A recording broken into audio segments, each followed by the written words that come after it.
वामन अवतार। वामन अवतार हिंदू धर्म ग्रंथों के अनुसार भगवान विष्णु के 10 अवतारों में से 5वें अवतार हैं जो भाद्रपद में शुक्ल पक्ष की द्वादशी को अवतरित हुए। आचार्य शुक्र ने अपनी संजीवनी विद्या से बलि तथा दूसरे असुरों को भी जीवित एवं स्वस्थ कर दिया था। राजा बलि ने आचार्य की कृपा से जीवन प्राप्त किया था। वे सच्चे हृदय से आचार्य की सेवा में लग गए। शुक्राचार्य प्रसन्न हुए।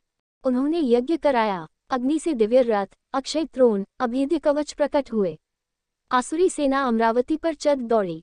इंद्र ने देखते ही समझ लिया कि इस बार देवता इस सेना का सामना नहीं कर सकेंगे। बलि ब्रह्मतेज से पोषित थे। देवगुरु के आदेश से देवता स्वर्ग छोड़कर भाग गए। अमरधाम असुर राजधानी बना। शुक्राचार्य ने बलि का इंद्रत्व स्थिर करने के लिए अश्वमेध यज्ञ कराना प्रारंभ किया। 100 अश्वमेध करके बलि नियम सम्मत इंद्र बन जाएंगे, फिर उन्हें कौन हटा सकता है। ये देखकर देवमाता अदिति अत्यंत दुखी थी। उन्होंने अपने पति महर्षि कश्यप से उन्होंने प्रार्थना की। महर्षि तो एक ही उपाय जानते हैं, भगवान की शरण आराधना। अदिति ने भगवान की आराधना की। प्रभु प्रकट हुए। अदिति को वरदान मिला। उन्हीं के गर्भ से भगवान प्रकट हुए। तत्काल वामन ब्रह्मचारी बन गए। महर्षि कश्यप ने ऋषियों के साथ उनका उपनयन संस्कार संपन्न किया। भगवान वामन पिता से आज्ञा लेकर बलि के यहाँ चले।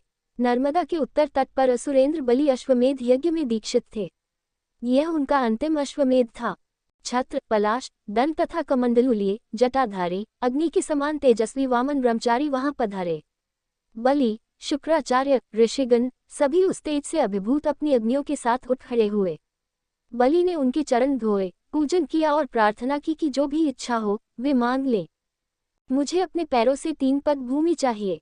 बलि के कुल की शूरता, उदारता आदि की प्रशंसा करके वामन ने मांगा। बलि ने बहुत आग्रह किया कि और कुछ मांगा जाए, पर वामन ने जो मांगना था वही मांगा था। एक पद में पृथ्वी, एक में स्वर्गादि लोक तथा शरीर से समस्त नभ व्याप्त कर लिया उन्होंने। उनका वाम पद ब्रह्मलोक से ऊपर तक गया। उसके अंगुष्ठ नख से ब्रह्मांड का आवरण तनिक टूट गया। ब्रह्मद्रव वहां से ब्रह्मांड में प्रविष्ट हुआ। ब्रह्मा जी ने भगवान का चरण धोया और चरणोदक के साथ उस ब्रह्मद्रव को अपने कमंडलू में ले लिया। वही ब्रह्मद्रव गंगा जी बना। तीसरा पद रखने को स्थान कहाँ है? भगवान ने बलि को नरक का भय दिखाया।